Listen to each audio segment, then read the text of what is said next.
गोंदियामधल्या सालेकसामधील EVM छेडछाड प्रकरण हे आता तापलेलं आहे। भाजप वगळता सर्व उमेदवार नागरिकांचा तहसील कार्यालयावर मोर्चा आहे। निवडणूक प्रक्रियेमध्ये नियमांचा भंग झाल्याचा आरोप होतोय। निवडणूक अधिकाऱ्यांना तत्काळ निलंबित करण्यात। तर देशभरातील विमानतळांवरील समस्यांबाबत आता बैठक होणार आहे। नागरी विमान वाहतूक मंत्रालयामध्ये संध्याकाळी 4 वाजता बैठक होणार आहे। केंद्रीय मंत्री राममोहन नायडू या बैठकीला उपस्थित असतील। बैठकीमध्ये इंडिगो आणि इतर विमान कंपन्यांना येणाऱ्या ऑपरेशनल समस्यांवर चर्चा होणार आहे आणि कालपासून विमान उड्डाणामध्ये मोठ्या प्रमाणावर समस्या ज्या आहेत त्या सुरू आहेत।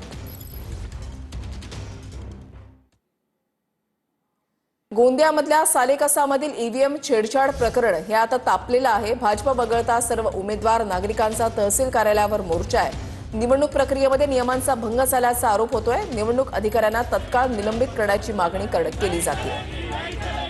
गोंदियामधल्या सालेकसामध्ये ईव्हीएम छेडछाड प्रकरण जे आहे ते सध्या चांगलंच तापलेलं आहे। सर्व उमेदवारांचा तहसील कार्यालयावर मोर्चा आपण या ठिकाणी पाहताय।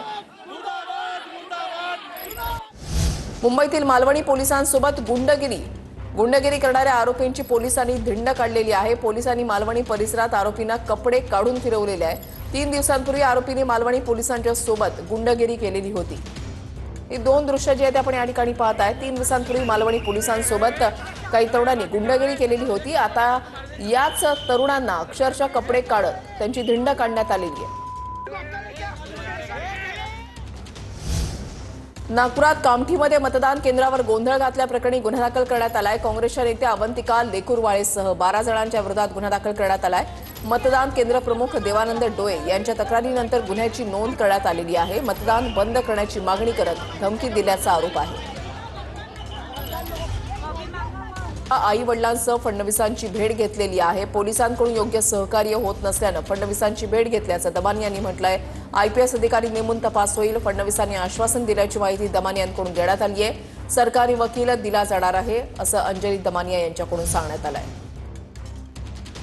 वरळी पोलीस स्टेशनमध्ये आम्ही जे बघितलं आणि ज्या गोष्टी आम्ही त्याचे जे कॉल रेकॉर्ड्स बघितले, अमुक सीसीटीव्ही फुटेज बघितलं, अनेक गोष्टी जेव्हा आम्ही बघितल्या आणि तिथली असलेली पोलिसांची ॲटिट्यूड बघितली तेव्हा खात्री पटली होती की इथे आपल्याला योग्य कारवाई होणार नाही असं जेव्हा आम्हाला वाटलं तेव्हा आम्ही फडणवीसांची वेळ मागितली। त्या मुलीला वर्ण उतरवताना, गळफास घेतलेला उतरवताना गळ्याचीच नाही तर पंख्याची सुद्धा गाठ सोडवली गेली होती।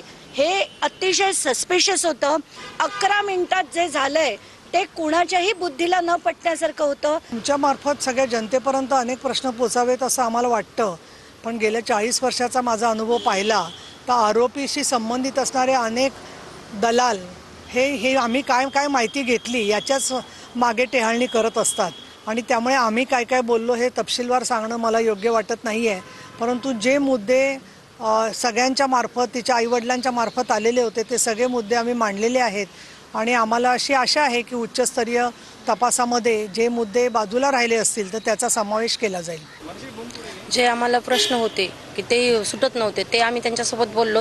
त्यांनी आम्हाला पूर्ण विश्वास हे केलं की ते आम्ही आता मी स्वतः लक्ष घालून सगळी चौकशी शेवटपर्यंत तुमची साथ देईल म्हणून आणि मला पूर्ण विश्वास आहे ते जे बोलले ते करतील। समजूनच सांगावं लागतं, समजतं तिच्यात तेवढी सहनशक्ती होती। ज्या लास्ट पॉइंटला तिला म्हटलं ये घरी तू, तिला नाही यायचं होतं, ती सहन करणारी होती, ती स्वतः निर्णय घेणारी होती। मारली असती तर आम्ही काय बोलणार ना त्याच्यावर। आम्ही त्यांना काही सांगितलंच नाही कारण आमच्या लेकरांनी आम्हाला कोणाला सांगूच दिलं नाही। त्याच्यामुळे आता त्या विषयावर मी काय बोलणार ना। जे झालं सगळं आता त्यात मागचं काढून तर काही उपयोगच नाही। आता पुढं काय करायचं याच्यावर लक्ष द्यावं लागेल।